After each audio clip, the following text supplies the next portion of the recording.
இன்றைக்கு ஒரு முக்கியமான ஒரு பேசிக்கான ஒரு செய்தியை உங்களுக்கு சுருக்கமாய் பகிர்ந்து கொள்ள போகிறேன். ಇವತ್ತು ಒಂದು ಮುಖ್ಯವಾದ ಒಂದು ಬೇಸಿಕ್ ಆದ ಸಂದೇಶವನ್ನು ನಿಮ್ಮೊಂದಿಗೆ ನಾನು ಹಂಚಿಕೊಳ್ಳಲಿದ್ದೇನೆ. எல்லாருக்கும் தெரிந்த ஒரு காரியம், ಎಲ್ಲರಿಗೂ ಗೊತ್ತಿರುವ ಒಂದು ವಿಷಯ, எல்லாரும் செய்கிற காரியம், ಎಲ್ಲರೂ ಮಾಡುವಂತ ಒಂದು ವಿಷಯ. ஆனால் அநேகர் அதை புரிந்து கொள்ளாமல் தவறாக செய்து கொண்டிருக்கிறோம். ಆದರೆ ಅನೇಕರು ಅದನ್ನು ಅರ್ಥ ಮಾಡಿಕೊಳ್ಳದೆ ತಪ್ಪಾಗಿ ಅದನ್ನು ಮಾಡುತ್ತಿರುತ್ತೇವೆ. ஜெபத்தை குறித்து பேச போகிறேன். ಪ್ರಾರ್ಥನೆಯ ಬಗ್ಗೆ ನಾನು ಮಾತನಾಡಲಿದ್ದೇನೆ. நம்ம நிறைய நேரம் ஆராதிச்சிட்டோம், ஆனால் செய்திக்கு ಸಮயம் குறைவு. சோ டக்குன்னு பாயிண்ட்க்குள்ள போய் டக்குன்னு முடிக்க போறேன். ನಾವು ಜಾಸ್ತಿ ಸಮಯ ಆರಾಧನೆಗೆ ತೆಗೆದುಕೊಂಡಿದ್ದೇವೆ, ಆದ್ದರಿಂದ ಸಂದೇಶವನ್ನು ಚಿಕ್ಕದಾಗಿ ನಾನು ಹೇಳಿ ಮುಗಿಸುತ್ತೇನೆ. ஜெபம் என்று சொல்லும்போது, ಪ್ರಾರ್ಥನೆ ಅಂತ ಹೇಳುವಾಗ மனமும் உணர்ச்சியும் சிந்தனையும் சரீரமும் இன்வால்வ் ஆகுறதுதான் ஜெபம். ನಮ್ಮ ಶರೀರ ಆತ್ಮ ಪ್ರಾಣಗಳು ಎಲ್ಲವೂ ಇನ್ವಾಲ್ವ್ ಆಗುವಂತದ್ದೇ ಪ್ರಾರ್ಥನೆ. Amen amen. மனம் மட்டும் இல்ல, சரீரமும் ஒத்து போகணும்.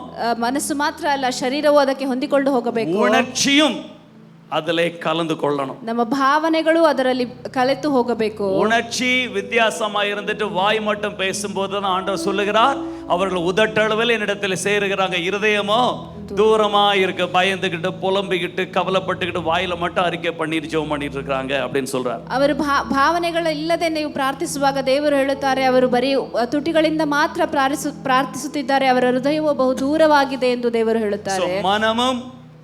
மனம்னா லாஜிக்கல் மைண்ட், சிந்தனை, உணர்ச்சி, சரீரம், ஆவி எல்லாம் கலந்து கொள்வதுதான் ஜெபம். ನಿಮ್ಮ ಮನಸ್ಸು, ನಿಮ್ಮ ಶರೀರ ಮತ್ತು ನಿಮ್ಮ ಆತ್ಮ ಎಲ್ಲವೂ ಕಲೆತು ಮಾಡುವಂತದ್ದೇ ಆ ಪ್ರಾರ್ಥನೆ ಅಂತ ಹೇಳಲ್ಪಡುವುದು. அப்படி பண்ணுகிற ஜெபம் தான் ஜெபம் என்று ஆவிக்குரிய உலகத்திலே அங்கீகரிக்கப்பட்டு அதற்கு பலனும் வரும். ಹೀಗೆ ಮಾಡುವಂತ ಪ್ರಾರ್ಥನೆಯೇ ಆತ್ಮಿಕ ಲೋಕದಲ್ಲಿ ಅದನ್ನು ಪ್ರಾರ್ಥನೆ ಅಂತ ಅಂಗೀಕರಿಸಲ್ಪಟ್ಟು ಅದಕ್ಕೆ ಫಲವೂ ಸಿಗುತ್ತದೆ. இல்லனா நாம் ಅನೇಕ ஜெபம் பண்ணுகிறோம், ஆனால் ಅದಕ್ಕೆ பதில் வருவதில்லை. ಇಲ್ಲದಿದ್ದರೆ ನಾವು ಅನೇಕರು ಪ್ರಾರ್ಥಿಸುತ್ತೇವೆ, ಆದರೆ ಅದಕ್ಕೆ ಉತ್ತರ ಸಿಗುವುದಿಲ್ಲ. ಆಲ್ರೈಟ್. ಸೋ இப்ப சரீரம் இன்வால்வ் ஆகும்போது ஜெபம் எப்படி பண்ண வேண்டும்? ಈಗ ಶರೀರವು ಅದರಲ್ಲಿ ಇನ್ವಾಲ್ವ್ ಆಗುವಾಗ ಪ್ರಾರ್ಥನೆ ಹೇಗೆ ಮಾಡಬೇಕು? ಓಕೆ, நாம் பொதுவாக ஜெபம் பண்ண வேண்டும் என்று சொல்லும்போது எப்படி நம்ம ஆக்ஷன் பண்ணுகிறோம்?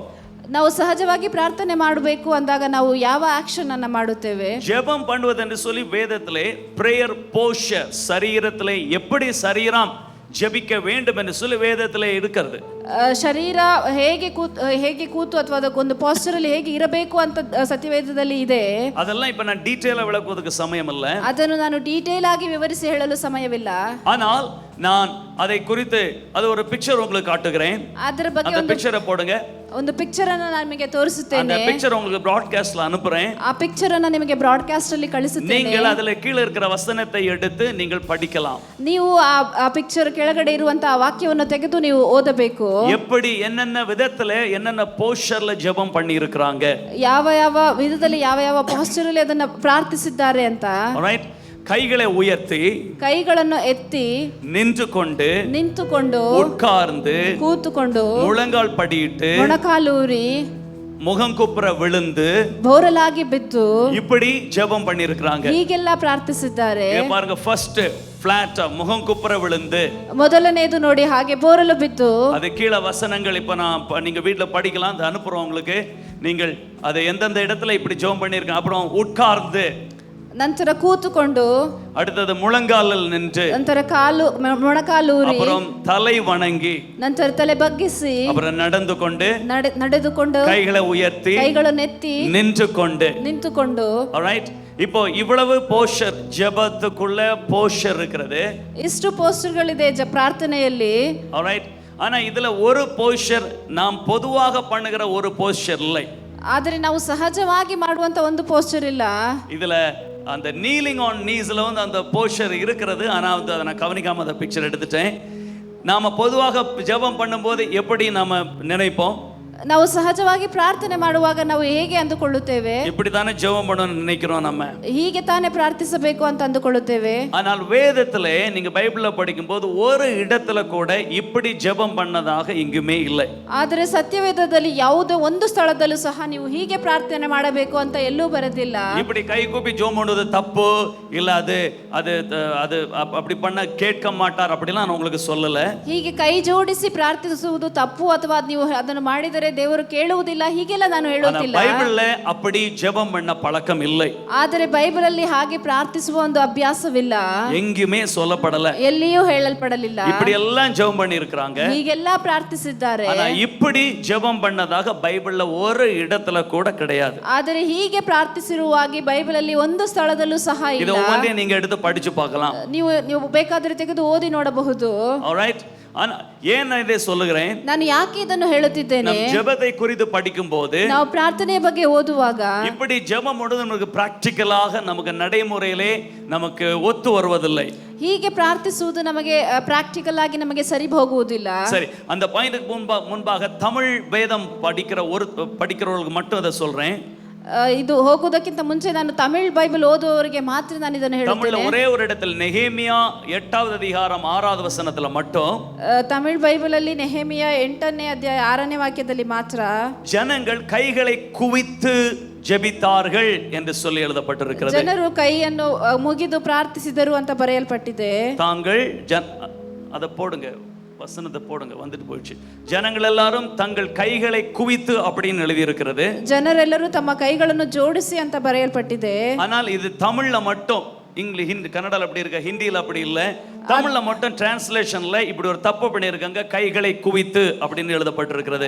ಇದು ತಮಿಳಲ್ಲಿ ಮಾತ್ರ ಹೀಗೆ ಒಂದು ಟ್ರಾನ್ಸ್ಲೇಷನ್ ಅಲ್ಲಿ ಏನೋ ತಪ್ಪಾಗಿದೆ, ಕೈಗಳನ್ನು ಜೋಡಿಸಿ ಅಂತ ಬರೆಯಲ್ಪಟ್ಟಿದೆ. எல்லா மொழிகளிலும் ಮಿಕ್ಕ ಎಲ್ಲಾ ಭಾಷೆಗಳಲ್ಲಿ கைகளை தூக்கி என்று எழுதப்பட்டிருக்கிறது. அந்த இடத்துல ಕೈಗಳನ್ನು ಎತ್ತಿ ಅಂತ ಬರೆಯಲ್ಪಟ್ಟಿದೆ. சோ கைகளை குவித்து தான் ஜெபிக்க வேண்டும் என்ற ஒரு பழக்கம் கட்டாயமாக சொல்வது இல்லாவிட்ட அந்த பழக்கம் வேதத்திலே இல்லை.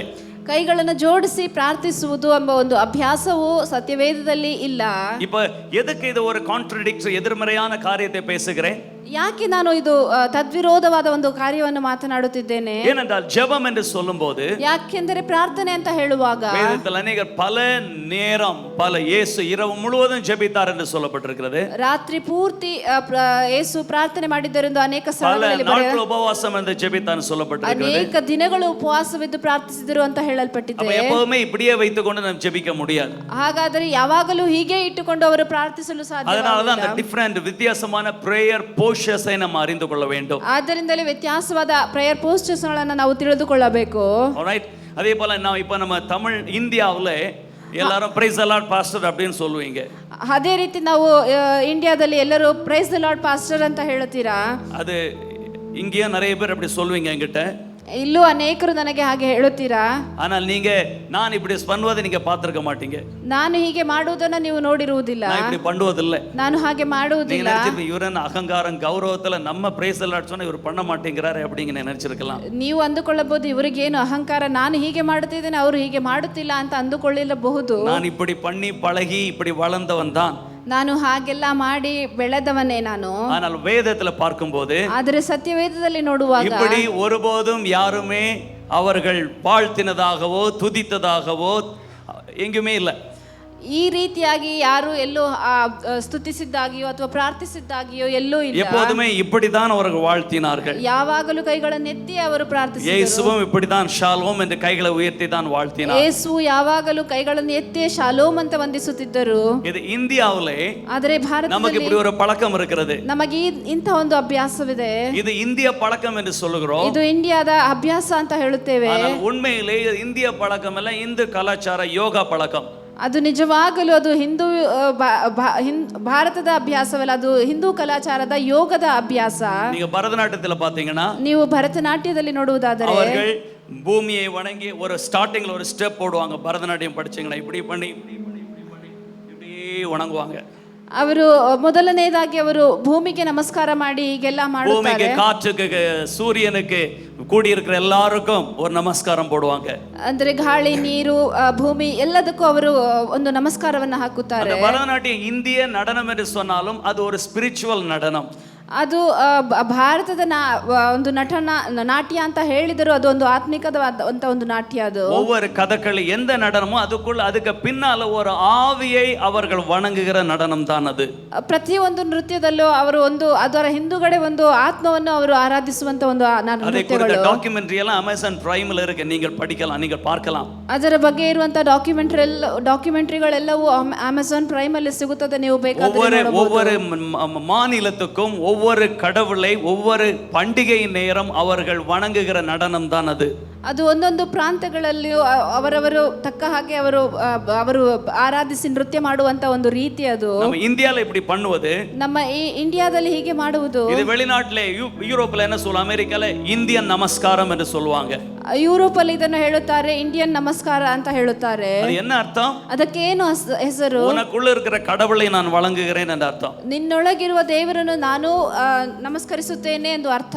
வணக்கம் என்று நம்ம ஷார்ட்டா சொல்லுகிறோம், ನಾವು ನಮಸ್ಕಾರ ಅಂತ ಶಾರ್ಟ್ ಆಗಿ ಹೇಳುತ್ತೇವೆ. ஆனால் இது ஒரு யோகாவுடைய ஒரு முத்ரா அப்படினு சொல்றாங்க. ಆದರೆ ಇದು ಒಂದು ಯೋಗದ ಅದು ಒಂದು ಮುದ್ರಾ ಅಂತ ಹೇಳುತ್ತೇವೆ. நம்ம சரீரத்திலே செய்கிற போஸ்டர், ನಮ್ಮ ಶರೀರದಲ್ಲಿ ಮಾಡುವಂತ ஒவ்வொன்றுக்கும் அர்த்தம் இருக்கிறது. ಒಂದೊಂದಕ್ಕೂ ಒಂದು ಅರ್ಥವಿದೆ. ஏதோ ஒரு கலாச்சாரத்தின்படி சபைக்குள்ளும் இது நுழைந்து விட்டது. ಯಾವುದೋ ಒಂದು ಕಲಾಚಾರದ ರೀತಿಯಲ್ಲಿ ಸಭೆಯೊಳಗೂ ಇದು ನುಗ್ಗಿ ಬಿಟ್ಟಿದೆ. ஜெபத்திலும் இதே கொண்டு வந்துட்டோம். ಪ್ರಾರ್ಥನೆಯಲ್ಲೂ ಇದನ್ನೇ ತಂದು ಬಿಟ್ಟಿದ್ದೇವೆ. இதை நான் தொடர்ந்து ரிவர்ஸ்ல கடந்த காலத்துல படிப்போமானால், ಇದನ್ನು ನಾವು ಹಿಂದುಗಡೆ ಕಳೆದ ಕಾಲದಲ್ಲಿ ನಾವು ನೋಡುವುದಾದರೆ, இப்படி வைத்து யோகா பண்ணுகிற ஒரு போஸ்டர் இருக்கிறதே, ಹೀಗೆ ಇಟ್ಟುಕೊಂಡು ಯೋಗ ಮಾಡುವಂತ ಒಂದು ಪೋಸ್ಚರ್ ಇದೆ. இதே போல இதுவும் ஒரு யோகா போஸ்டர். ಇದೇ ರೀತಿ ಇದು ಒಂದು ಯೋಗ ಪೋಸ್ಚರ್. அது அப்படியே கிறிஸ்தவத்துக்குள்ள வந்து விட்டது. ಅದು ಹಾಗೆಯೇ ಕ್ರೈಸ್ತರೊಳಗೂ ಬಂದು ಬಿಟ್ಟಿದೆ. புத்த மதத்தின் மூலமா இந்தியாவுல மட்டும் வந்திருக்கிறது. ಬುದ್ಧ ಧರ್ಮದ ಪ್ರಕಾರ ಇಂಡಿಯಾದೊಳಗೂ ಬಂದಿದೆ. இந்தியாவிலும் ஸ்ரீலங்காவிலும், ಇಂಡಿಯಾದಲ್ಲೂ ಮತ್ತು ಶ್ರೀಲಂಕಾದಲ್ಲೂ இந்த பழக்கம் கிடையாது. ಬೇರೆ ಎಲ್ಲೂ ಈ ಅಭ್ಯಾಸವಿಲ್ಲ. அதனால ಆದ್ದರಿಂದ இதை ஒரு கட்டாய பழக்கமாக பிரைஸ் தி லார்ட் பாஸ்டர் சொல்லும்போது நானும் பண்ணுவேன்னு எதிர்பார்க்காதீங்க. ಇದೊಂದು ಕಡ್ಡಾಯ ರೂಢಿಯಾಗಿ ಪ್ರೈಸ್ ದಿ ಲಾರ್ಡ್ ಪಾಸ್ಟರ್ ಅಂತ ಹೇಳುವಾಗ ನಾನು ಹೀಗೆ ಮಾಡಬೇಕು ಅಂತ ಎದುರು ನೋಡಬೇಡಿ. சொல்லும்போது நான் ஷாலோம் தான் சொல்லுவேன், பிரைஸ் தி லார்ட் தான் சொல்லுவேன். ನೀವು ಹಾಗೆ ಹೇಳುವಾಗ ನಾನು ಶಾಲೋಮ್ ಅಥವಾ ಪ್ರೈಸ್ ದಿ ಲಾರ್ಡ್ ಅಂತಾನೆ ಹೇಳುತ್ತೇನೆ. ஏனென்றால் வேதத்திலே தேவன் நம்முடைய சரீரத்துக்கு எப்படி ஜெபிக்கணும், எப்படி வாழ்த்தணும் என்று சொல்லி இருக்கிறதை நம்ம ஃபாலோ பண்ணுவது நல்லது. ಯಾಕೆಂದರೆ ಸತ್ಯವೇದದಲ್ಲಿ ನಮ್ಮ ದೇವರನ್ನು ನಾವು ಹೇಗೆ ನಮಸ್ಕರಿಸಬೇಕು, ಹೇಗೆ ಆರಾಧಿಸಬೇಕು ಎಂಬುದನ್ನು ನಾವು ಹಿಂಬಾಲಿಸುವುದು ಒಳ್ಳೆಯದು. இந்த பிரேயர் போஸ்டருடைய போஸ்டர் உங்களுக்கு அனுப்புறோம், நீங்க கீழே இருக்கிற வசனங்களை படித்து அதை நீங்க புரிந்து கொள்ளலாம். ಈ ಪ್ರೇಯರ್ ಪೋಸ್ಟರ್ ಇರುವಂತಹ ಆ ಪೋಸ್ಟರ್ ಅನ್ನು ನಾನು ನಿಮಗೆ ಕಳುಹಿಸುತ್ತೇನೆ, ನೀವು ಅದನ್ನು ಓದಿ ನೀವು ಕಲಿತುಕೊಳ್ಳಿ. ಸರಿ, ಅದು சரீரம் எப்படி இன்வால்வ் பண்ணுவதுன்னு முடிச்சிட்டோம். ಅದು ಶರೀರ ಹೇಗೆ ಇನ್ವಾಲ್ವ್ ಮಾಡುವುದನ್ನ ನಾವು ಮುಗಿಸಿದ್ದೇವೆ. இப்போ ஜெபிக்கும் போது, ಈಗ ಪ್ರಾರ್ಥಿಸುವಾಗ அஞ்ஞானிகளை, மத்தேயு 6:7, அஞ்ஞானிகளை போல நீங்கள் ஜெபம் பண்ணும்போது வீண் வார்த்தைகளை அலப்பாதேயுங்கள், அவர்கள் அதிக வசனிப்பினால் தங்கள் ஜெபம் கேட்கப்படுகிறது என்று நினைக்கிறார்கள். ನೀವು ಪ್ರಾರ್ಥನೆ ಮಾಡುವಾಗ மத்தேயு 6:7, ಆದರೆ ಪ್ರಾರ್ಥನೆ ಮಾಡುವಾಗ ಅನ್ಯ ಜನಗಳ ಹಾಗೆ ಹೇಳಿದ್ದನ್ನೇ ಸುಮ್ಮನೆ ಮತ್ತೆ ಮತ್ತೆ ಹೇಳಬೇಡಿ, ಅವರು ಬಹಳ ಮಾತುಗಳನ್ನಾಡಿದ್ದಾರೆ, ತಮ್ಮ ಪ್ರಾರ್ಥನೆಯನ್ನು ದೇವರು ಕೇಳುತ್ತಾನೆ ಎಂದು ಭಾವಿಸುತ್ತಾರೆ. நிறைய வார்த்தையினாலே ஜெபிக்கிற ஜெபம் தான் நல்ல ஜெபம், அப்படிதான் ஜெபிக்க வேண்டும் என்று நாம் நினைக்கிறோம். ಮತ್ತೆ ಮತ್ತೆ ಹೇಳಿದ್ದನ್ನೇ ಹೇಳಿ ಹಾಗೆ ಪ್ರಾರ್ಥಿಸುವುದೇ ಒಳ್ಳೆಯ ಪ್ರಾರ್ಥನೆ ಅಂತ ನಾವು ಹಾಗೆ ಅಂದುಕೊಳ್ಳುತ್ತೇವೆ. ಯೇಸು இரவு முழுவதும் ஜெபித்தார். ಯೇಸು ರಾತ್ರಿ ಪೂರ್ತಿ ಪ್ರಾರ್ಥಿಸಿದರು. ಅಪೊಸ್ತಲர்கள் ದಿನமும் 4 முறை ஜெபித்தார்கள், 5 முறை ஜெபித்தார்கள். ಅಪೊಸ್ತಲರು ಪ್ರತಿದಿನ 4-5 ಸಾರಿ ಪ್ರಾರ್ಥಿಸಿದರು. என்ன நைட் முழுவதும் ಯೇಸು ஜெபிப்பதற்கு என்ன வார்த்தை சொல்லி ஜெபித்தார்? ರಾತ್ರಿ ಪೂರ್ತಿ ಯೇಸು ಪ್ರಾರ್ಥಿಸುವುದಕ್ಕೆ ಯಾವೆಲ್ಲ ಮಾತುಗಳನ್ನು ಹೇಳಿ ಪ್ರಾರ್ಥಿಸಿದರು? ಅಪೊಸ್ತಲர்கள் ஒரு நாள் பலமுறை அப்போஸ்தல நடவடிக்கைகளை ஜெபித்தார்கள். திரும்ப என்ன வார்த்தையை சொல்லி ஜெபித்திருப்பார்கள்? ಅಪೊಸ್ತಲರ ಕೃತ್ಯಗಳಲ್ಲಿ ನಾವು ನೋಡುತ್ತೇವೆ, ಅನೇಕ ಸಾರಿ ಪ್ರಾರ್ಥಿಸಿದ್ದಾರೆ, ಅಷ್ಟು ಸಾರಿ ಮತ್ತೆ ಮತ್ತೆ ಏನನ್ನ ಹೇಳಿ ಪ್ರಾರ್ಥಿಸಿದ್ದಾರೆ. ಯೇಸು சொல்லுகிறார், சொன்னதையே திருப்பி சொல்லி அலப்பாதீங்க. ಯೇಸು ಹೇಳುತ್ತಾರೆ, ಹೇಳಿದ್ದನ್ನೇ ಮತ್ತೆ ಮತ್ತೆ ಹೇಳಿ ಪ್ರಾರ್ಥಿಸಬೇಡಿ. காலையில சொன்னத மத்தியானம் சொன்னத நைட் திருப்பி சொல்ல வேண்டாம். ಬೆಳಗ್ಗೆ ಹೇಳಿದ್ದನ್ನ ಮಧ್ಯಾಹ್ನ ಹೇಳಿದ್ದನ್ನ ರಾತ್ರಿ ಹೀಗೆ ಮತ್ತೆ ಮತ್ತೆ ಹೇಳಬೇಕಾಗಿಲ್ಲ. இரண்டாவது, ஆண்டவரே நீங்க செய்யுங்க, நீங்க எதையாவது செய்யுங்கப்பா, நீங்க தான் செய்யணும் அப்படின்னு ஜெபிக்க வேண்டாம். ಎರಡನೇದು, ದೇವರೇ ನೀವೇನಾದರೂ ಮಾಡಿ ನೀವೇ ಮಾಡಬೇಕು ಅಂತ ಹೀಗೆಲ್ಲ ಪ್ರಾರ್ಥಿಸುವುದು ಬೇಡ. அது பழைய ஏற்பாட்டின் அனுபவம், ಅದು ಹಳೆಯ ಒಡಂಬಡಿಕೆಯ ಅನುಭವ. தேவன் நமக்குள்ளே, அவர்களுக்குள்ளே இல்லை. ಯಾಕೆಂದರೆ ದೇವರು ಅವರ ಒಳಗೆ ಇಲ್ಲ. தேவன் அங்க தூரத்துல தூரத்தில் இருக்கிறார். ದೇವರು ಅಲ್ಲಿ ದೂರದಲ್ಲಿದ್ದಾರೆ. இவர்கள் பிச்சைக்காரர்களைப் போல அடிமைகளைப் போல பிள்ளைகள் என்ற ஸ்தானத்தில் இல்லாதிருந்ததனாலே ஆண்டவரே எதையாவது செய்யுங்கப்பா என்று சொல்லி கேட்டுக்கொண்டே இருந்தார்கள். ಅವರು ಭಿಕ್ಷುಕರ ಹಾಗೆ ಹೊರಗಡೆ ನಿಂತುಕೊಂಡು ದೂರದಲ್ಲಿದ್ದು ಅವರಿಗೆ ಆ ಪುತ್ರಿಕ ಸ್ವೀಕಾರವು ಸಿಗದ ಕಾರಣ ಅವರು ದೂರದಲ್ಲಿದ್ದು ದೇವರು ಏನಾದರೂ ಮಾಡಿ ಎಂದು ಕೇಳುತ್ತಿದ್ದರು. புதிய ஏற்பாட்டுல வரும்போது ಆದರೆ ಹೊಸ ಒಡಂಬಡಿಕೆಯಲ್ಲಿ தேவன் நமக்குள்ளே இருக்கிறார். ದೇವರು ನಮ್ಮೊಳಗೆ ಇದ್ದಾರೆ. ஆமென். நாமும் கிறிஸ்து ஆவியிலே ஒன்றாய் இருக்கிறோம். ನಾವು ಕ್ರಿಸ್ತನು ಆತ್ಮದಲ್ಲಿ ಒಂದಾಗಿದ್ದೇವೆ. அவருடைய ஆவி நமக்குள்ள இருப்பதனாலே ಆತನ ಆತ್ಮವು ನಮ್ಮೊಳಗೆ ಇರುವುದರಿಂದ அவருடைய வல்லமையில் நம்மூலமாய் கிரியை செய்யும்படி ಆತನ ಶಕ್ತಿಯು ನಮ್ಮ ಮೂಲಕ ಕ್ರಿಯೆ ಮಾಡುವ ಹಾಗೆ. ஹல்லேலூயா. ஹல்லேலூயா. அப்போ ஜெபம் பண்ணும்போது நமக்கு தேவைகளை சொல்லி சொல்லி சொல்லி ஜெபிக்க கூடாது. ಪ್ರಾರ್ಥನೆ ಮಾಡುವಾಗ ನಮ್ಮ ಅಗತ್ಯಗಳನ್ನು ಹೇಳಿ ಪ್ರಾರ್ಥಿಸಬಾರದು. திருப்பி அதை சொல்லி அலப்ப கூடாது. ಮತ್ತೆ ಅದನ್ನೇ ಹೇಳುತ್ತಿರಬಾರದು. பிலிப்பியர் 4வது அதிகாரம் ಫಿಲಿಪಿಯರ್ 4ನೇ ಅಧ್ಯಾಯ 6வது வசனம். 6ನೇ ವಾಕ್ಯ. நீங்கள் ஒன்றுக்கும் கவலைப்படாமல் உங்கள் விண்ணப்பங்களை ஸ்தோத்திரத்தோடு கூடிய ஜெபத்தினாலும் வேண்டுதலினாலும் தேவனுக்கு தெரியப்படுத்துங்கள். ನೀವು ಯಾವುದಕ್ಕೂ ಚಿಂತೆ ಮಾಡದೆ ನಿಮ್ಮ ಬಿನ್ನಹಗಳನ್ನು ದೇವರಿಗೆ ತಿಳಿಯಪಡಿಸಿರಿ ಎಂದು. தேவனுக்கு let him know. அவருக்கு தெரியப்படுத்துங்கள். ದೇವರಿಗೆ ತಿಳಿಯಪಡಿಸಬೇಕು. அவ்வளவுதான். ಅಷ್ಟೇ. திருப்பி சொல்லிக்கிட்டு இருக்க கூடாது. ಅದನ್ನು ಮತ್ತೆ ಹೇಳಬೇಕಾಗಿಲ್ಲ. அது மூச்சு விடாம பேசிக்கிட்டே இருப்பதான் ஜெபம்னு கிடையாது. ಅದು ಉಸಿರು ಬಿಡದೆ ಕಂಟಿನ್ಯೂ ಆಗಿ ಮಾತನಾಡುತ್ತಿರುವುದೇ ಪ್ರಾರ್ಥನೆ ಅಂದುಕೊಳ್ಳಬೇಡಿ. நாம அப்படி பழகி இருக்கிறோம். ನಾವು ಹಾಗೆ ಅಭ್ಯಾಸ ಮಾಡಿಕೊಂಡಿದ್ದೇವೆ. அப்படியே மூச்சு விடாம ரொம்ப நேரம் பேசி சத்தம் போட்டு கூக்குரலிட்டு டயர்ட் ஆகும்போது நமக்கு ஜெபம் பண்ணியிருக்கணும் ஒரு திருப்தி வருது. ಹಾಗೆ ಉಸಿರೇ ಬಿಡದೆ ಪ್ರಾರ್ಥಿಸಿ ಕೂಗಿ ಎಲ್ಲ ಕಿರಿಚಾಡಿ ಈಗೆಲ್ಲ ಪ್ರಾರ್ಥನೆ ಮಾಡುವುದರೇ ನಮಗೆ ಟಯರ್ಡ್ ಆದಾಗಲೇ ನಮಗೆ ಪ್ರಾರ್ಥನೆ ಮಾಡಿದ್ವೇ ಒಂದು ತೃಪ್ತಿ ಬರುತ್ತದೆ. வார்த்தை வரலாம் ஆண்டவரே ஸ்தோத்திரம் ஸ்தோத்திரம் ஸ்தோத்திரம் அப்பா அப்பா அப்பா அப்பா அப்பா அப்படி எதையாவது சொல்லிக்கிட்டே இருக்கணும்னு நாம நினைக்கிறோம். ಮಧ್ಯದಲ್ಲಿ ಮಾತುಗಳು ಬರಲಿಲ್ಲ ಅಂದ್ರೆ ಅಪ್ಪ ಅಪ್ಪ ಸ್ತೋತ್ರ ಸ್ತೋತ್ರ ಅಂತ ಹೀಗೆ ಏನಾದರೂ ಹೇಳುತ್ತಿರಬೇಕು ಅಂತ ನಾವು ಅಭ್ಯಾಸದಲ್ಲಿದ್ದೇವೆ. முட்டியிலிருந்து தான் ஜெபம் பண்ண நினைக்கிறோம். ಮೊಣಕಾಲು ಊರಿಯೇ ಪ್ರಾರ್ಥಿಸಬೇಕು கை கூப்பி தான் ஜெபம் பண்ண நினைக்கிறோம். ಕೈ ಜೋಡಿಸಿಯೇ ಪ್ರಾರ್ಥಿಸಬೇಕು ಅಂದುಕೊಳ್ಳುತ್ತೇವೆ. எவ்வளவு நேரம் முட்டியிலே இருக்க முடியும்? ಎಷ್ಟು ಹೊತ್ತು ನಾವು ಮೊಣಕಾಲಲ್ಲಿ ಇರಬಹುದು? ಯೇಸು இரவு முழுவதும் முட்டியிலே இருந்து ஜெபம் பண்ணாரா? ಯೇಸು ರಾತ್ರಿ ಪೂರ್ತಿ ಮೊಣಕಾಲೂರಿಯೇ ಪ್ರಾರ್ಥಿಸಿದರಾ? அதெல்லாம் படங்கள்ல வரையப்பட்டிருக்கிறத பார்த்திருப்போம். ಹಾಗೆ ನಾವು ಚಿತ್ರಗಳು ಬರೆಯಲ್ಪಟ್ಟಿರುವುದನ್ನ ನೋಡುತ್ತೇವೆ. நாம் இரவு முழுவதும் முட்டியிலே இருக்க முடியுமா? ನಾವು ರಾತ್ರಿ ಪೂರ್ತಿ ಮೊಣಕಾಲಿರಲು ಸಾಧ್ಯವಾ? ನಾವು 1/2 மணி நேரம் ஜெபம் பண்ணாலே ನಾವು ಅರ್ಧ ಗಂಟೆ கொஞ்ச ಪ್ರಾರ್ಥಿಸಿದರೆ நாள் முழங்கல்ல நிப்போம். ಸ್ವಲ್ಪ ಸಮಯ ಮೊಣಕಾಲಲ್ಲಿ அப்படியே ಇರುತ್ತೇವೆ. சாஞ்சு சைடு ஸ்டாண்ட் போட்டுருவோம். ಹಾಗೆ ನಾವು ಹಿಂದಕ್ಕೆ ಹೋಗಿ ಸೈಡ್ ಸ್ಟ್ಯಾಂಡ್ ಹಾಕಿ அப்படியே ಬಿಡ್ತೇವೆ. ஆயிரும். ಹಾಗೆ ಕೂತ್ಕೊಳ್ಬಿಡ್ತೇವೆ. ஆண்டவரே ஸ்தோத்திரம் ஸ்தோத்திரம் ஸ்தோத்திரம் ஸ்தோத்திரம் இப்படி என்று நாமே நம்ம ஏமாற்றி கொண்டிருக்கிறோம். ಹೀಗೆ ಅಪ್ಪ ಅಪ್ಪ ಸ್ತೋತ್ರ ಸ್ತೋತ್ರ ಅಂತ ಹೇಳಿ ನಾವು ನಮ್ಮನ್ನು ಮೋಸ ಮಾಡಿಕೊಳ್ಳುತ್ತಿದ್ದೇವೆ. பெந்தேகோஸ்தே சபையிலே அந்த ட்ரெடிஷனல் பெந்தேகோஸ்தே சபையில இருந்து வந்தவன் ನಾನು ಒಂದು ಟ್ರೆಡಿಷನಲ್ ಬೆಂದೆಗೋಸ್ತೆ ಸಭೆಯಿಂದಲೇ ಬಂದವನು. அப்போ தலையை ஆட்டணும் இல்ல கையை தட்டணும் காலாட்ட எதையாவது ஒன்று பண்ணணும். நாங்கள் ஜெபம் பண்றோம்னு காட்டிக்கிறதுக்காக இப்படி காலை ஆட்டி ஆட்டி தலையை கையை இப்படி தட்டி தட்டி ஹல்லி ஹல்லி ஹல்லி இல்லை இப்படி இப்படி தட்டி தட்டி எதையாவது ஒரு ஆக்ஷன் பண்ணாதான் அங்கே ஜெபம் நடக்கிறது ஒரு ஃபீல். அது பெந்தேகோஸ்தே சர்ச் வந்து எல்லாருக்கும் தெரியும். சிரிக்கிறத பார்த்தா நீங்களாம் அந்த கட்சி தான் தெரியும் எனக்கு. ಹೀಗೆ ಪ್ರಾರ್ಥನೆ ಮಾಡುವಾಗ ಸಹಜವಾಗಿ ನಾವು ಬೆಂದೆಗೋಸ್ತೆ ಚರ್ಚಲ್ಲಿ ಏನು ಮಾಡುತ್ತೇವೆ? ತಲೆ ಆಡಿಸಿ ಅಥವಾ ಕೈಯನ್ನು ಆಡಿಸಿ ಇಲ್ಲ ಕಾಲನ್ನು ಆಡಿಸಿ ಯಾವುದೋ ಒಂದು ಭಾಗವನ್ನು ನಾವು ಆಡಿಸ್ತಾನೆ ಇರ್ತೇವೆ. ஏதாவது சொல்லணும், அலப்பிக்கிட்டே இருக்கணும், இல்ல கையை தட்டணும், கால் ஆட்டணும், தலையை ஆட்டணும், இப்படி இப்படி ஆடணும், எதையாவது ஒன்று பண்ணிக்கிட்டு இருக்கு. அப்பதான் அந்த ஜெபம் நடந்துகிட்டே இருக்கு, என்ஜின் ஓடிக்கிட்டே இருக்கு. இல்லைன்னா அது இல்லைன்னு அப்படின்னு நம்ம நினைக்கிறோம்.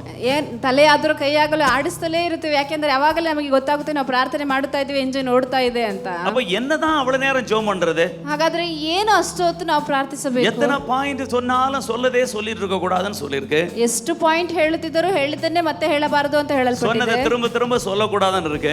ಮತ್ತೆ ಅದನ್ನೇ ಹೇಳಬಾರದು ಅಂತ ಹೇಳಲ್ಪಟ್ಟಿದೆ. தேவனுக்கு தெரியப்படுத்துங்கள் என்று தான் சொல்லிருக்கு. ದೇವರಿಗೆ ತಿಳಿಯಪಡಿಸಿರಿ ಅಂತ ಮಾತ್ರ ಹೇಳಲ್ಪಟ್ಟಿದೆ. அப்ப எப்படிதான் அந்த ஜெபம்? ಹಾಗಾದ್ರೆ ಹೇಗೆ ಆ ಪ್ರಾರ್ಥನೆ? பாருங்க, ஜெபத்துல முக்கியமான ஒரு பகுதி, ಪ್ರಾರ್ಥನೆಯಲ್ಲಿ ಮುಖ್ಯವಾದ ಒಂದು ಭಾಗ நம்முடைய ஆவி தேவனுடைய ஆவியோடு ஒன்றாகுகிறது. ನಮ್ಮ ಆತ್ಮ ದೇವರ ಆತ್ಮದೊಂದಿಗೆ ಒಂದಾಗುವಂತದ್ದು. நாம் மாம்சத்தில் இருக்கிற மாம்சத்தின் கான்ஷியஸ், மாம்சத்தின் அந்த ஞாபகத்தில் இருக்கிற நாம், ಮಾಂಸದ ಆ ಜ್ಞಾಪಕದಲ್ಲಿರುವ ನಾವು அந்த மாம்சத்தின் ஞாபகத்தை விட்டு தாண்டி ஆவியின் அனுபவத்திலே செல்ல வேண்டும். ಆ ಮಾಂಸದ ಜ್ಞಾಪಕವನ್ನು ಬಿಟ್ಟು ದಾಟಿ ಆತ್ಮದ ಅನುಭವಕ್ಕೆ ಹೋಗಬೇಕು. அது எப்படி அந்த அனுபவத்தில் செல்லுவது? ಹೇಗೆ ಆ ಅನುಭವಕ್ಕೆ ಹೋಗುವುದು? பொதுவாக ஜெபத்தில் எல்லா பிரச்சனையும் கொண்டு பிரேயர் பாயிண்ட் எல்லாம் கொண்டு அப்படி எல்லாம் குப்பையெல்லாம் ஒரு டப்பாக்குள்ள போட்டு கொட்டுவது தான் ஜெபம் என்று நினைக்கிறோம். ಸಹಜವಾಗಿ ನಾವು ಎಲ್ಲ ಪ್ರೇಯರ್ ಪಾಯಿಂಟ್ಗಳು ಎಲ್ಲವನ್ನು ಒಂದು ಡಬ್ಬದಲ್ಲಿ ಹಾಕಿ ಕಸವನ್ನು ತುಂಬುವ ಹಾಗೆ ಎಲ್ಲವನ್ನು ಸುರಿಯುವುದೇ ನಾವು ಪ್ರಾರ್ಥನೆ ಅಂದುಕೊಳ್ಳುತ್ತೇವೆ. எல்லாமே ஆண்டவரோட சொல்லி புலம்பி கொட்டி தீக்கணும் அப்படின்னு நினைக்கிறோம். ಎಲ್ಲವನ್ನು ದೇವರ ಬಳಿ ಹೇಳಿ ಸುರಿದು ತೀರಿಸಿಬಿಡಬೇಕು ಅಂದುಕೊಳ್ಳುತ್ತೇವೆ. அது மிகவும் சரியில்லாத ஒரு காரியம். ಅದು ತುಂಬಾ ಸರಿ ಇಲ್ಲದ ಕಾರ್ಯ. என்ன ஜெபம் என்று சொல்லும்போது ಪ್ರಾರ್ಥನೆ ಅಂತ ಹೇಳುವಾಗ புதிய ஏற்பாட்டிலே ಹೊಸ ಒಡಂಬಡಿಕೆಯಲ್ಲಿ தேவனுடைய வல்லமை நமக்குள்ளே கடந்து வரும்படி ದೇವರ ಶಕ್ತಿಯು ನಮ್ಮೊಳಗೆ ಇಳಿದು ಬರುವ ಹಾಗೆ நம்மை ஒப்பு கொடுக்கிறது தான் ஜெபம். ನಮ್ಮನ್ನು ಒಪ್ಪಿಸಿಕೊಡುವುದೇ ಪ್ರಾರ್ಥನೆ.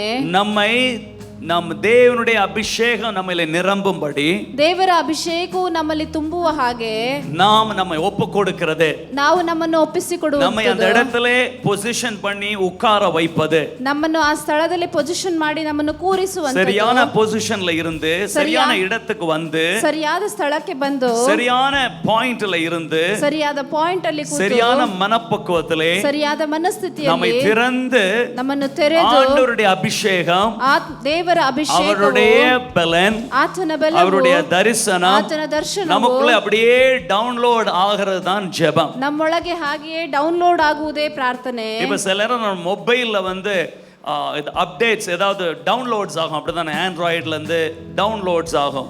ಕೆಲವರಿಗೆಲ್ಲ ಗೊತ್ತಿದೆ, ಮೊಬೈಲ್ ಅಲ್ಲಿ ಆಂಡ್ರಾಯ್ಡ್ ಮೊಬೈಲ್ಗಳಲ್ಲೆಲ್ಲ ನಮಗೆ ಡೌನ್ಲೋಡ್ ಆಗುವುದನ್ನು ನಾವು ನೋಡಿದ್ದೇವೆ. அப்ப அதுக்கு அது டவுன்லோட் பண்ணுவதற்கு முன்பாக மொபைல் சொல்லும் சார்ஜ் பத்தல, சார்ஜ் போட்டாதான் டவுன்லோட் பண்ணி இன்ஸ்டால் பண்ண முடியும்னு சொல்லும், அப்படிதானே? கவனிச்சிருக்கீங்களா? ಡೌನ್ಲೋಡ್ ಮಾಡುವಾಗ ಅದು ಮೊಬೈಲ್ ಹೇಳುತ್ತದೆ ಕೆಲವೊಮ್ಮೆ ಚಾರ್ಜ್ ಸಾಲುತ್ತಿಲ್ಲ, ಚಾರ್ಜ್ ಹಾಕಿದರೆ ಮಾತ್ರ ಡೌನ್ಲೋಡ್ ಮಾಡಲು ಸಾಧ್ಯ ಅಂತ ಹೇಳುತ್ತದೆ. ஒரு 10% ஆவது இருக்கணும், 10% கீழே இருந்தா இப்ப இன்ஸ்டால் பண்ண முடியாது, சார்ஜ்ல போடுன்னு சொல்லும். ಒಂದು 10% ಆದರೂ ಇರಬೇಕು, ಅದಕ್ಕಿಂತ ಕೆಳಗೆ ಇದ್ದರೆ ಅದು ಹೇಳುತ್ತದೆ ಈಗ ಇನ್ಸ್ಟಾಲ್ ಮಾಡಲು ಆಗುವುದಿಲ್ಲ, ಚಾರ್ಜಿಗೆ ಹಾಕು ಅಂತ. ஏன்னா அந்த டவுன்லோட் பண்ணி, ಯಾಕೆಂದರೆ ಅದನ್ನ ಡೌನ್ಲೋಡ್ ಮಾಡಿ ಅದು ಇನ್ಸ್ಟಾಲ್ ಆಗುம்போது ಅದು ಇನ್ಸ್ಟಾಲ್ ಆಗುವಾಗ நம்ம ಮೊಬೈಲ್ ಯೂಸ್ பண்ண முடியாது, ನಮ್ಮ ಮೊಬೈಲ್ ಅನ್ನು ಯೂಸ್ ಮಾಡಲು ಸಾಧ್ಯವಿಲ್ಲ, ಚಾರ್ಜ್ பண்ண முடியாது, ಚಾರ್ಜ್ ಮಾಡಲು ಸಾಧ್ಯವಿಲ್ಲ. அதை அப்படியே விட்டுறணும், ಅದನ್ನು ಹಾಗೆ ಬಿಟ್ಟು ಬಿಡಬೇಕು. அந்த மொபைல் செயலற்று அதனுடைய வேலை என்ன என்பதை மறந்து அப்படியே செத்தது போல அது அப்படியே மறுபடியும் உயிர்ப்பிக்கப்படுது. ಆ ಮೊಬೈಲ್ ಹಾಗೆ ಅದು ಸತ್ತು ಹೋದ ಹಾಗೆ ಇದ್ದು ಏನೋ ಕೆಲಸ ಮಾಡದೆ ಹಾಗೂ ಮತ್ತೆ ಅದು ಜೀವಂತವಾಗಿ ಬರುವಂತದ್ದಾಗಿದೆ. நீங்கள் அதை யூஸ் பண்ண முடியாது, ನೀವು ಅದನ್ನ ಯೂಸ್ ಮಾಡಲು ಸಾಧ್ಯವಾಗುವುದಿಲ್ಲ, கால் பண்ண முடியாது, ಕಾಲ್ ಮಾಡಲು ಸಾಧ್ಯವಿಲ್ಲ, ಕಾಲ್ ಹೋಗುವುದೂ ಇಲ್ಲ.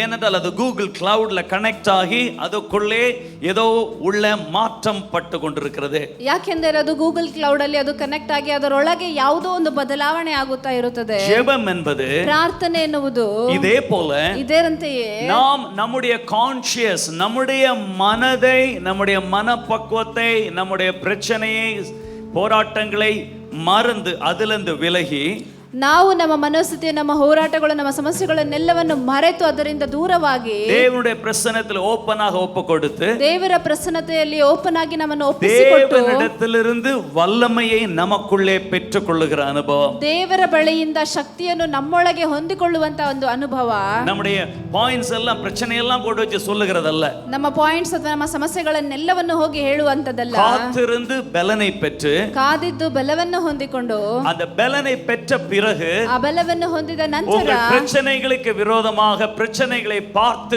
பேசி அறிக்கை பண்ணி அதை ஜெயிக்கிறது தான் கிறிஸ்தவ அனுபவம். ನಿಮ್ಮ ಸಮಸ್ಯೆಗಳಿಗೆ ವಿರೋಧವಾಗಿ ಅದನ್ನು ಹೇಳಿ ಅರಿಕೆ ಮಾಡಿ ಜಯಿಸುವಂತದೇ ಪ್ರಾರ್ಥನೆ. சோ அந்த ஜெபம் நேரம் என்னது? ಆ ಪ್ರಾರ್ಥನೆಯ ಸಮಯ ಯಾವುದು? தியான நேரம், ಧ್ಯಾನಿಸುವ ಸಮಯ, தியான நேரம், ಧ್ಯಾನಿಸುವ ಸಮಯ. ஜெபத்துல மிகுந்த பகுதி தியானிக்கிற நேரம் தான். ಪ್ರಾರ್ಥನೆಯಲ್ಲಿ ತುಂಬಾ ಉಚಿತವಾದ ಸಮಯ ಯಾವುದಂದ್ರೆ ಧ್ಯಾನಿಸುವ ಸಮಯ. ದೇವ ಸಮೂಹದಲ್ಲಿ, ದೇವರ ಸಮೂಹದಲ್ಲಿ நாம் தியானிக்கும் போது, ನಾವು ಧ್ಯಾನಿಸುವಾಗ நம்முடைய மனதை அதுல இன்வால்வ் பண்ணாமல், ನಮ್ಮ ಮನಸ್ಸನ್ನು ಅದರಲ್ಲಿ ಇನ್ವಾಲ್ವ್ ಮಾಡದೆ, நம்மை ಫ್ರೀயாக விட்டு கொடுத்து, ನಮ್ಮನ್ನು ಫ್ರೀ ಆಗಿ ಬಿಟ್ಟು ಕೊಟ್ಟು தேவ பிரசன்னத்திலே காத்திருக்கிறது. ದೇವರ ಪ್ರಸನ್ನತೆಯಲ್ಲಿ ಕಾದಿರುವುದು ஒரு குறிப்பிட்ட பாயிண்ட்காக அல்ல, ಯಾವುದೋ ಒಂದು ಪಾಯಿಂಟ್ಗಾಗಲ್ಲ, இந்த காரியம் செய்யணும் இதுக்காக என்றல்ல, ಈ ಕೆಲಸ ಆಗಬೇಕು, ಈ ಕಾರ್ಯ ಆಗಬೇಕು ಇದಕ್ಕಾಗಿ ಅಂತಲ್ಲ. நான் அவைலபிளா இருக்கிறேன், ನಾನು ಅವೈಲೇಬಲ್ ಆಗಿದ್ದೇನೆ, உம்முடைய பிரசன்னத்தில் இருக்கிறேன், ನಿಮ್ಮ ಪ್ರಸನ್ನತೆಯಲ್ಲಿದ್ದೇನೆ, தேவன் எனக்குள்ளே கிரியை செய்ய, ದೇವರು ನನ್ನೊಳಗೆ ಕ್ರಿಯೆ ಮಾಡಲಿ என்று சொல்லுகிற அனுபவம் தான் ಹೀಗೆ ಹೇಳುವ ಅನುಭವವೇ ಧ್ಯಾನ. வேதத்துல நிறைய வசனம் இருக்கு, ಸತ್ಯವೇದದಲ್ಲಿ ಅನೇಕ ವಾಕ್ಯಗಳಿವೆ. பாருங்க சங்கீதம் 19:14 ಕೀರ್ತನೆ 19:14 என் கண்மலையும் மீட்பராய் கர்த்தாவே, என் வாயின் வார்த்தைகளும் என் இருதயத்தின் தியானமும் உம்முடைய சமூகத்தில் பிரீதியாயிருப்பதாக. ನನ್ನ ಶರಣನೇ, ನನ್ನ ವಿಮೋಚಕನೇ, ನನ್ನ ಮಾತುಗಳು ಮತ್ತು ನನ್ನ ಹೃದಯದ ಧ್ಯಾನವು ನಿನಗೆ ಸಮರ್ಪಕವಾಗಿರಲಿ. வார்த்தை வேறு, ಮಾತುಗಳು ಬೇರೆ, தியானம் வேறு. ಧ್ಯಾನಿಸುವುದು ಬೇರೆ. வார்த்தை பிரியமா இருக்கலாம், ಮಾತುಗಳು ಪ್ರಿಯಕರವಾಗಿರಬಹುದು, தியானமும் பிரியமா இருக்கணும். ಆದರೆ ಧ್ಯಾನವೂ ಪ್ರಿಯವಾಗಿರಬೇಕು. தேவ சமூகத்திலே, ದೇವರ ಸಮೂಹದಲ್ಲಿ நம்முடைய மனதின் சிந்தனையை ஒருமனைப்படுத்தி, ನಮ್ಮ ಚಿಂತನೆಗಳನ್ನು ನಾವು ಒಟ್ಟಿಗೆ ಕೂಡಿಸಿ, உம்முடைய வல்லமை எனக்கு வேண்டும், ನಿನ್ನ ಶಕ್ತಿ ನನಗೆ ಬೇಕು, உம்முடைய பலன் எனக்கு ನಿನ್ನ வேண்டும் ಬಲವು ನನಗೆ ಬೇಕು என்று சொல்லி ಹೀಗೆ நாம் ಹೇಳಿ கேட்கும் போது, ನಾವು ಕೇಳುವಾಗ, அதற்கென்று காத்திருக்கும் போது ಅದಕ್ಕಾಗಿ ಕಾದಿರುವಾಗ பலன் அடைகிறோம். ನಾವು ಬಲವನ್ನು ಹೊಂದಿಕೊಳ್ಳುತ್ತೇವೆ. அடிக்கடி நம்ம ஒரு வசனத்தை சொல்லுவோம், கர்த்தருக்கு காத்திருக்கிறவர்கள் புது பலன் அடைந்து கழுகை போல செட்டை அடைத்து எழும்புவார்கள். ನಾನು ಆವಾಗ ಒಂದು ಮಾತನ್ನು ಹೇಳುತ್ತೇನೆ, ಕರ್ತರ ಬಳಿಯಲ್ಲಿ ಕಾದಿರುವವನು ತನ್ನ ರೆಕ್ಕೆಗಳನ್ನು ಬಳಿದು ಹದ್ದುಗಳ ಹಾಗೆ ಹಾರುವನು ಎಂದು. காத்திருக்கும் போது ಕಾದಿರುವಾಗ பலன் வருகிறது. ಬೆಲ ಸಿಗುತ್ತದೆ. அந்த பலன் வந்த பிறகு ಆ ಬೆಲವು ಸಿಕ್ಕಿದ ನಂತರ செட்டை அடித்து எழும்புவோம், ರೆಕ್ಕೆಗಳನ್ನು ಬಡಿದು புது பலனோடு எழும்புவோம். ಹೊಸ ಬಲದೊಂದಿಗೆ ಏಳುವೆವು. ஹல்லேலூயா. ಹಲ್ಲೆಲೂಯಾ. இன்னைக்கு சமயம் இல்லாதனால இந்த சப்ஜெக்ட் இதோட நிறுத்துறேனா. ಇವತ್ತು ಸಮಯವಿಲ್ಲದ ಕಾರಣ ನಾನು ಈ ಸಬ್ಜೆಕ್ಟ್ ಅನ್ನು ಇಲ್ಲಿಗೆ ஆனால் ಮುಗಿಸುತ್ತಿದ್ದೇನೆ. நீங்க ஒன்னு ட்ரை பண்ணலாம். ಆದರೆ ನೀವು ಒಂದು ಟ್ರೈ ಮಾಡಬೇಕು. இன்றிலிருந்து ஜெபிக்கும் போது ಇವತ್ತಿನಿಂದ ಪ್ರಾರ್ಥಿಸುವಾಗ prayer points எல்லாம் கொண்டு வச்சு prayer points, அந்த பிரச்சனை, இந்த பிரச்சனை, பண பிரச்சனை, வியாதி பிரச்சனை, அவன் பிரச்சனை, இவன் பிரச்சனை என்று சொல்லி கொட்டி தீர்க்காமல், ಪ್ರಾರ್ಥನೆ ಎಲ್ಲಾ ಪಾಯಿಂಟ್ಗಳನ್ನು ಬರೆದಿಟ್ಟುಕೊಂಡು ಈ ಸಮಸ್ಯೆ, ಆ ಸಮಸ್ಯೆ, ಅವನ ಸಮಸ್ಯೆ, ಇವನ ಸಮಸ್ಯೆ ಅಂತ ಎಲ್ಲವನ್ನು ಸುರಿಯದೆ, ஆண்டவரே நம்முடைய சமூகத்திலே காத்திருக்கும்படி வந்திருக்கிறேன். ದೇವರೇ, ನಾನು ನಿಮ್ಮ ಸಮೂಹದಲ್ಲಿ ಕಾದಿರುವ ಹಾಗೆ ಬಂದಿದ್ದೇನೆ. நீங்களும் நானும் ನೀವು, ನಾನು உம்முடைய சமூகத்திலே காத்திருக்கிறேன். ನಿಮ್ಮ ಸಮೂಹದಲ್ಲಿ ಕಾದಿದ್ದೇನೆ. உம்முடைய வல்லமை எனக்குள்ள வேணும். ನಿಮ್ಮ ಶಕ್ತಿಯು ನನ್ನೊಳಗೆ ಬೇಕು. எல்லா பிரச்சனைகளையும், ಎಲ್ಲಾ ಸಮಸ್ಯೆಗಳನ್ನು, எல்லா சவால்களையும் ಎಲ್ಲಾ ಸವಾಲುಗಳನ್ನು ஜெயிக்கக்கூடிய வல்லமை எனக்கு வேண்டும். ಜಯಿಸಲು ಬೇಕಾದ ಶಕ್ತಿಯು ನನಗೆ ಬೇಕು. நான் வல்லமை உள்ளவனாய் மாறும்படி, ನಾನು ಶಕ್ತಿಯುಳ್ಳವನಾಗಿ ಬದಲಾಗುವ நான் ಹಾಗೆ, அதிகாரம் உள்ளவனாய் மாறும்படி ನಾನು ಅಧಿಕಾರ ಉಳ್ಳವನಾಗಿ ಬದಲಾಗುವ உம்முடைய ಹಾಗೆ, அபிஷேகம் எனக்குள்ள வேண்டும். ನಿನ್ನ ಅಭಿಷೇಕವು ನನ್ನೊಳಗೆ உம்முடைய ಬೇಕು. பிரசன்னம் எனக்கு வேண்டும் ನಿಮ್ಮ ಪ್ರಸನ್ನತೆಯು ನನಗೆ என்ற ಬೇಕು. மனப்பக்குவத்திலே ಇಂಥ ಮನೋಸ್ಥಿತಿಯಲ್ಲಿ நாம் டைம் எடுத்து உட்கார்ந்திருக்கும் போது, ನಾವು ಸಮಯ ತೆಗೆದುಕೊಂಡು ಕೂತಿರುವಾಗ, டைம் எடுத்து நம்மை பிரதிஷ்டை பண்ணும் போது, ಸಮಯ ತೆಗೆದುಕೊಂಡು ನಮ್ಮನ್ನು ಪ್ರತಿಷ್ಠೆ ಮಾಡಿಕೊಳ್ಳುವಾಗ, தேவனுடைய அபிஷேகம் நம்மை நிரப்பும். ದೇವರ ಅಭಿಷೇಕವು ನಮ್ಮನ್ನು ತುಂಬಿಸುತ್ತದೆ. ஹல்லேலூயா. ஹல்லேலூயா. கர்த்தருடைய வல்லமை நமக்குள்ளே கடந்து வரும். ಕರ್ತನ ಶಕ್ತಿಯು ನಮ್ಮೊಳಗೆ ಇಳಿದು ಬರುತ್ತದೆ. உங்களுடைய மனதில் இருக்கிற சலனங்கள், ನಿಮ್ಮ ಮನದಲ್ಲಿರುವ ಎಲ್ಲ ಚಂಚಲಗಳು, கவலைகள், ಎಲ್ಲ ಚಿಂತೆಗಳು, பயங்கள் மாறும். ಎಲ್ಲ ಭಯಗಳು அதான் ಬದಲಾಗುತ್ತದೆ. சொல்ல, எல்லா புத்திக்கு மேலான தெய்வ சமாதானம் தெய்வ பிரசன்னத்திலே நமக்கு பெற்றுக்கொள்வோம். ನಿಮಗೆ ಬುದ್ಧಿಗೆ ಎಟುಕದ ದೈವಿಕ ಸಮಾಧಾನವನ್ನು ನೀವು ಹೊಂದಿಕೊಳ್ಳುತ್ತೀರಾ. நீதிமொழிகள் 3வது அதிகாரம் 5-6 வசனங்களை படிப்போம்.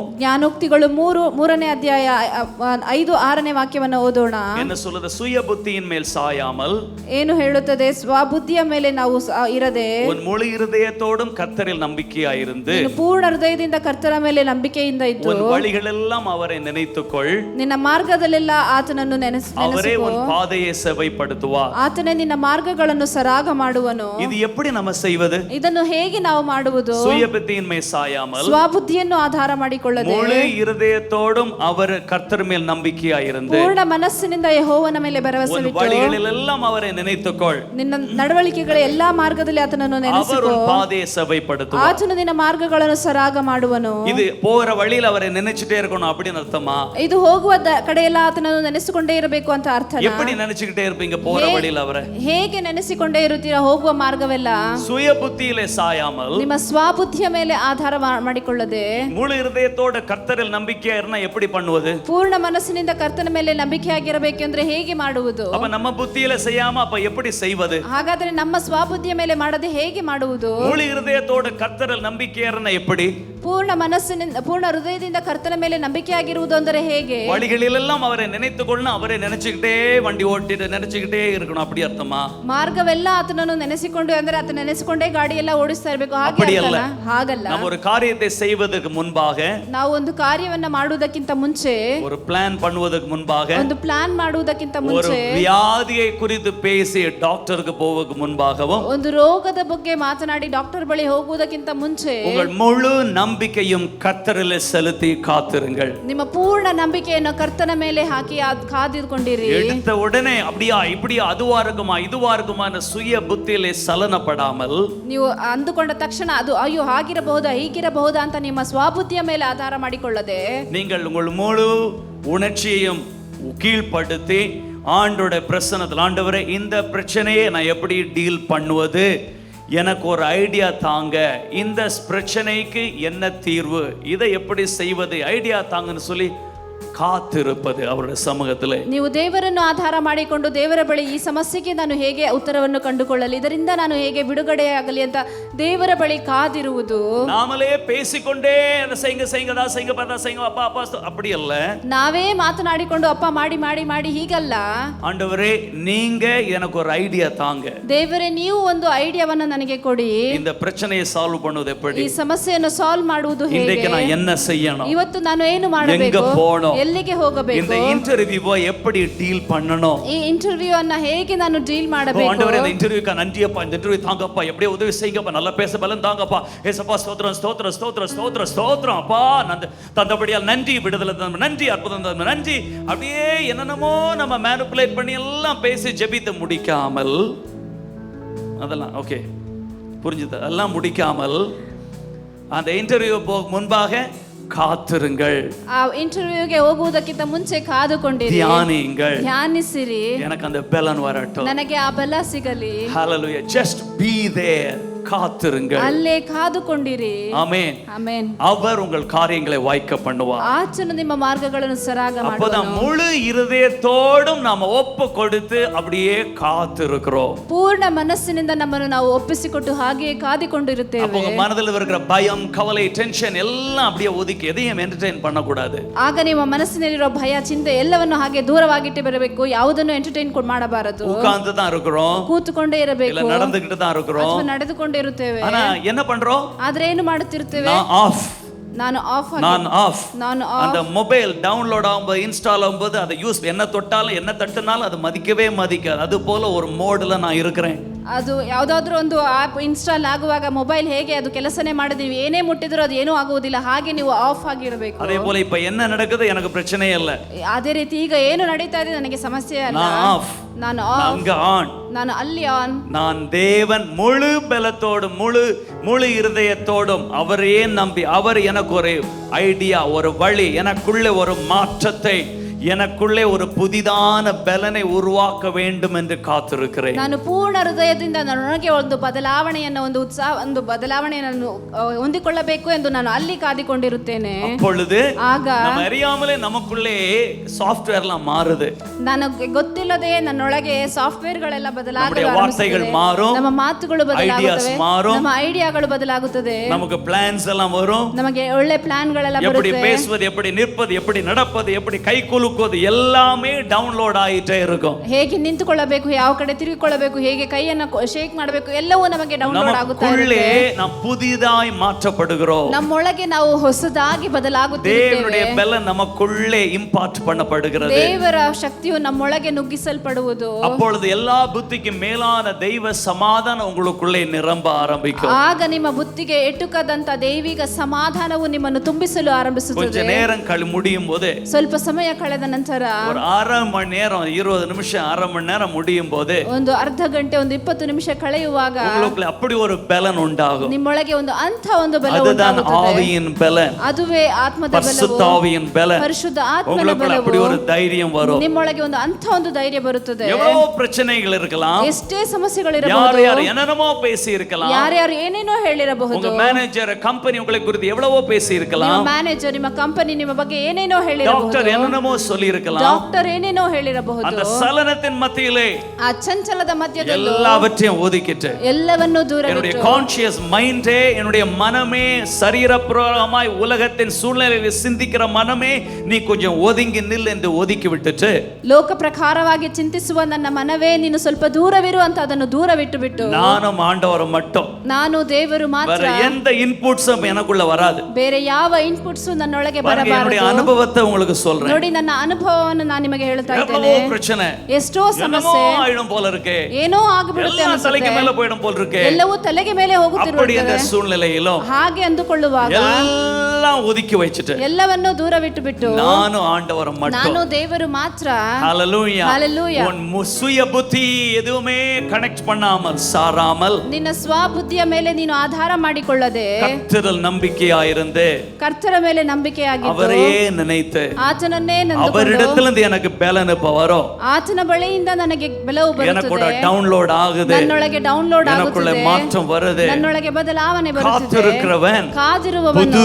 பலன் அடைந்து ಹೊಸ ಬಲವನ್ನು ಹೊಂದಿ கழுகை போல செட்டை அடித்து எழும்புவான். ಹದ್ದಿನ ಹಾಗೆ ರೆಕ್ಕೆಗಳನ್ನು ಬಡಿದು ಹಾರುವನು. ஹalleluya. Hallelujah. அதுக்கப்புறம் அவன் பேசும்போது, ಅದ ನಂತರ ಅವನು ಮಾತನಾಡುವಾಗ, ஹalleluya, Hallelujah. அவன் கிரியை செய்யும் போது, ಆತನು ಕ್ರಿಯೆ அவன் ಮಾಡುವಾಗ, கை குலுக்கும் போது, ಆತನು ಕೈಯನ್ನು அவன் Dress உடுக்கும் போது, ಅವನು ಬಟ್ಟೆ ಧರಿಸುವಾಗ எல்லாமே தேவன் ஆவியானவர் டவுன்லோட் பண்ணதன் அடிப்படையிலே கிரியை செய்ய ஆரம்பிக்கிறார். ಎಲ್ಲವೂ ದೇವರು ಡೌನ್ಲೋಡ್ ಮಾಡಿದಂತ ಆ ಆಧಾರದಲ್ಲಿ ಕ್ರಿಯೆ ಮಾಡಲು ಆರಂಭಿಸುತ್ತದೆ. சவுலுக்கு தீமோத்தேயுக்கு பவுல் சொல்லும்போது, ತಿಮೋಥೆಯನಿಗೆ ಪೌಲನು ಹೇಳುವಾಗ, உன் மேலே கைகளை வைத்து தீர்க்க தரிசனம் சொன்னாங்க, ನಿನ್ನ ಮೇಲೆ ಕೈಗಳನ್ನು ಇಟ್ಟು ಪ್ರವಾದನೆಯನ್ನು ಹೇಳಿದರು, அபிஷேகம் பண்ணினாங்க. ಅಭಿಷೇಕ ಮಾಡಿದರು. அதை குறித்து அசதியாயிராதே. ಅದರ ಬಗ್ಗೆ ನೀನು ಅಸಡ್ಡೆ ಮಾಡಬೇಡ. என்ன சொல்லுது? ಏನು ಹೇಳುತ್ತದೆ? நீ அதிலே தேறினது எல்லாருக்கும் தெரியும்படி. அடுத்த வசனம், ನೀನು ಅದರಲ್ಲಿ ಮಗ್ನವಾದದ್ದು ಎಲ್ಲರಿಗೂ ಸಾಧಿಸಿದ್ದು தேறினது எல்லாருக்கும் தெரியும்படி ನೀನು ಸಾಧಿಸುವ ಕಾರ್ಯವು ಎಲ್ಲರಿಗೂ ಗೊತ್ತಾಗುವ அவைகளே சிந்தித்துக் கொண்டு அவைகளிலே நிலைத்திரு. ಅವುಗಳನ್ನೇ ಚಿಂತಿಸಿಕೊಂಡು ಅದರಲ್ಲೇ ನೆಲೆಗೊಂಡಿರು. காத்திருக்கும் போது, ಕಾದಿರುವಾಗ, தியானிக்கும் போது ಧ್ಯಾನಿಸುವಾಗ என்ன சொல்லப்பட்டது, ಏನು ಹೇಳಲ್ಪಟ್ಟಿದೆ, தேவன் என்ன சொல்லி இருக்கிறார், ದೇವರು ಏನು ಹೇಳಿದ್ದಾರೆ, வாக்குத்தத்தம் என்ன சொல்லி இருக்கிறது, ವಾಗ್ದಾನ ಏನು ಹೇಳಿದೆ, அதையே சிந்தித்துக் கொண்டு அதிலே நிலைத்திருப்பதுதான் தியானம்.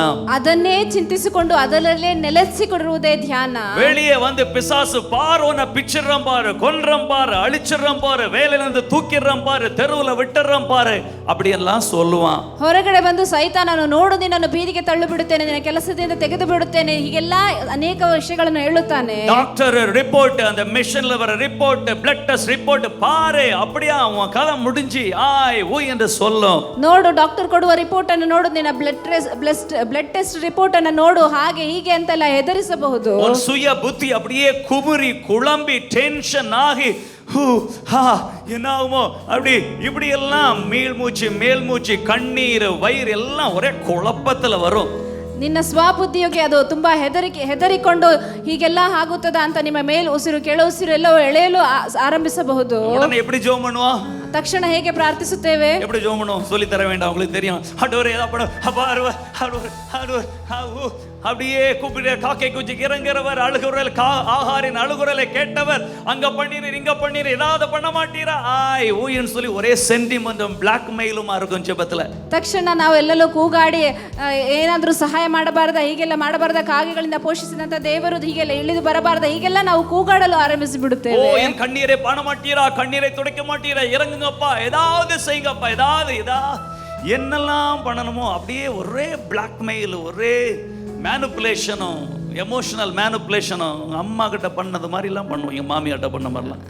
ಹಾಗೆ ಕಣ್ಣೀರೆಲ್ಲ ಸುರಿಸಿ ಏನಾದರೂ ಮಾಡಿದೇವರೇ ಅಂತ ಅಮ್ಮನ ಬಳಿ ಹೇಗೆ ಕೂಗುತ್ತೇವೋ ಅಥವಾ ಅತ್ತೆ ಬಳಿ ಹೇಗೆ ಮಾಡುತ್ತೇವೋ ಹಾಗೆಲ್ಲ ಎಲ್ಲವನ್ನ ಮಾಡುತ್ತೇವೆ. அப்படி பண்ண இருதயம் இன்னும் பக்கல அடிச்சுக்கிட்டே இருக்கும். டென்ஷனும் பயமும் குமுறலும் வந்துகிட்டே தான் இருக்கும். ಹೀಗೆಲ್ಲ ಮಾಡುವಾಗ ನಿಮ್ಮ ಹೃದಯ ಇನ್ನೂ ಹೆಚ್ಚು ಬಡಿತ ಹೆಚ್ಚಾಗುತ್ತಲೇ ಇರುತ್ತದೆ. உங்கள் புத்தி என்னென்னமோ சொல்லும், ನಿಮ್ಮ ಬುದ್ಧಿಗೆ ಏನೇನೋ ಹೇಳುತ್ತದೆ, என்னென்னமோ கேட்கும், ಏನೇನೋ ಕೇಳುತ್ತದೆ. சுய புத்தியிலே சாயாமல் ಸ್ವಬುದ್ಧಿಯನ್ನು ಆಧಾರ எல்லாவற்றையும் அடை ஒதுக்கிட்டு ಎಲ್ಲವನ್ನೂ ದೂರ ಬಿಟ್ಟು தேவரನ್ನು நீங்க என்ன சொல்லிருக்கே, இவைகளையே சிந்தித்துக் கொண்டிரு. ಇವುಗಳನ್ನೇ ಚಿಂತಿಸಿಕೊಂಡಿರು. யார் என்ன சொல்றாங்க பிரச்சனை இல்ல, ಯಾರು ಏನು ಹೇಳುತ್ತಾರೆ ಸಮಸ್ಯೆ தலையின் ಇಲ್ಲ. மேல் கை வைக்கும் போது ತಲೆಯ ಮೇಲೆ ಕೈಗಳನ್ನು ಇಡುವಾಗ சொல்லப்பட்ட வார்த்தைகள், ಪ್ರವಾದನೆಯಾಗಿ ಹೇಳಲ್ಪಟ್ಟಂತ தேவன் ಮಾತುಗಳು, உனக்கு கொடுத்த தரிசனம், ದೇವರು ನಿನಗೆ ಕೊಟ್ಟಂತ தேவன் ದರ್ಶನ, உனக்கு கொடுத்த வாக்குத்தத்த ದೇವರು வசனம், ನಿನಗೆ ಕೊಟ್ಟಂತ ವಾಗ್ದಾನದ ಮಾತುಗಳು, பிள்ளையை குறித்து உனக்கு பெற்றுக்கொண்ட வார்த்தை, ಮಕ್ಕಳ ಬಗ್ಗೆ ನೀನು ಹೊಂದಿಕೊಂಡಂತ ವಾಗ್ದಾನ, ஆமென், அவையே சிந்தித்துக் கொண்டு ಅವುಗಳನ್ನೇ ಚಿಂತಿಸಿಕೊಂಡು அதிலே நிலைத்திரு. ಅದರಲ್ಲೇ ನೆಲೆಗೊಂಡಿರು. ஹalleluya. Hallelujah. அப்பொழுது நீ தேறுகிறது எல்லாருக்கும் தெரிகிற அளவுக்கு தேறுவாய். ಆಗ ನೀನು ಸಾಧಿಸುವಂತದ್ದು ಎಲ್ಲರಿಗೂ ಗೊತ್ತಾಗುವ ಮಟ್ಟಿಗೆ ನೀನು ಸಾಧಿಸುವೆ. ஹalleluya. Hallelujah.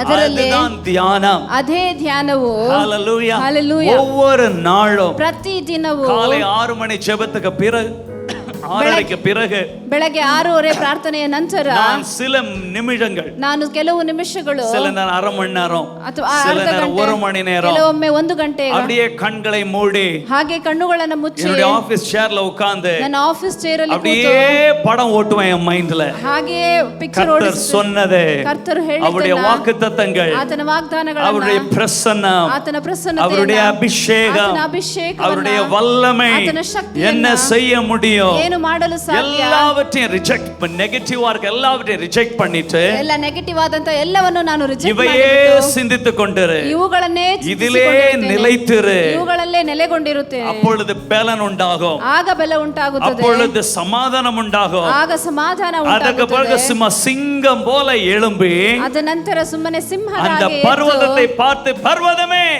நீ எம்மாத்திரம் உடைந்து போ, உருண்டு போ என்று சொல்வோம்.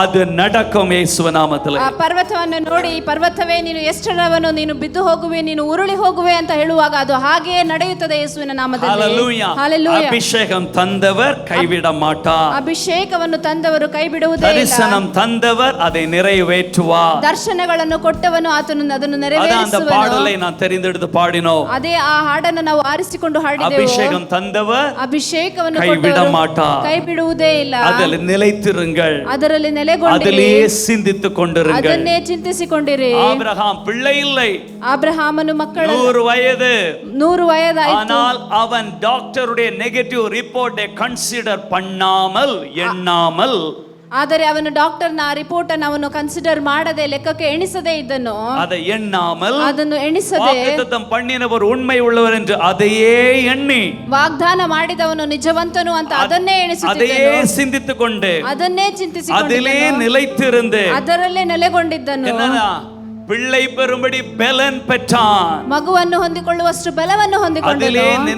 அதிலே நிலைத்திருந்து அதிலே சிந்தித்திருந்தார் 100 வயதிலும் பிள்ளையை பெற்றுக்கலாமா? ಅದರಲ್ಲೇ ನೆಲೆಗೊಂಡಿದ್ದ ಕಾರಣವಾಗಿ ಅವನು 100 ವಯಸ್ಸಲ್ಲೂ ಅವನು ಮಗುವನ್ನು இருக்கலாமா?